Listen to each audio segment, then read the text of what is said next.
Catan is a board game of building and trading for 2 to 4 players. Here's how to play.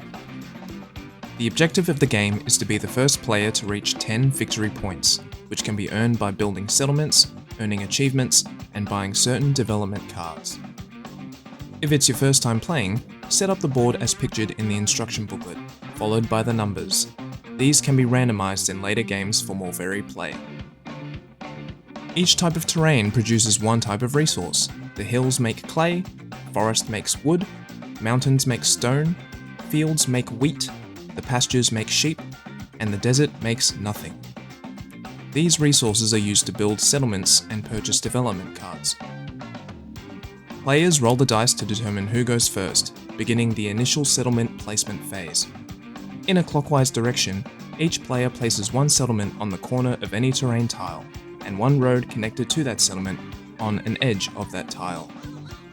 Once everyone has placed a settlement, the order reverses.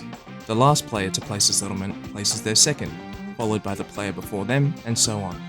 This ensures fairness for each player, as the first to place a settlement has dibs on the best spots. The dots under the numbers indicate how statistically likely that number is to be rolled. 8s and 6s are the most likely, whereas 12 and 2 are the least. And so, play begins. Players take turns in a clockwise direction, starting with the player who rolled the highest at the beginning.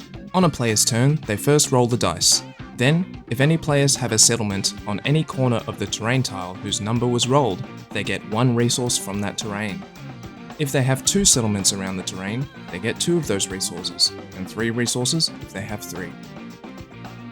The player may then choose to trade resources to get the resources they need. They can do this by trading amongst themselves, trading with the bank by paying 4 of any one type of resource for 1 of any resource, and if they have a settlement on a trading dock, they can pay either 2 of a specific resource for 1, or 3 of any resource for 1, depending on what is written.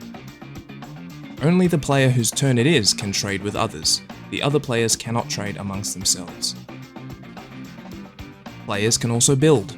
Roads allow you to branch out and build more settlements.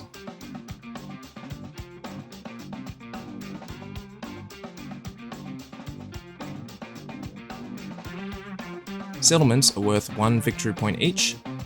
Cities are worth 2 victory points and produce 2 resources if they are next to a terrain that was rolled. Settlements must be placed 2 roads apart from any other settlement, and must be connected to an existing road belonging to the player. Roads also cannot be continued to be built if they are blocked by another player's settlement. If a 7 is rolled, then the robber is activated. The player who rolled the 7 gets to move the robber to any tile and stop the production of resources from that tile. They can then rob any one player that has a settlement around that tile of 1 random resource. Furthermore, any players that have 8 or more resources in their hand must discard half of them rounded down. Development cards are special cards players can buy with resources. There are a few different types, including Knights, which allow players to activate the robber before they roll dice, cards that award victory points, and cards that allow players to place free roads and take free resources. Finally, there are 2 special achievements that award 2 victory points. The longest road is given to the first player to build a road of 5 road tokens long, and can be taken by any player who builds a longer road. And the largest army is awarded to the first player to play 3 knight cards, and can be taken by any player who plays more.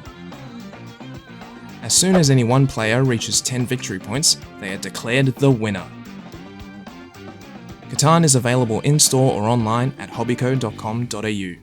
Good luck and have fun!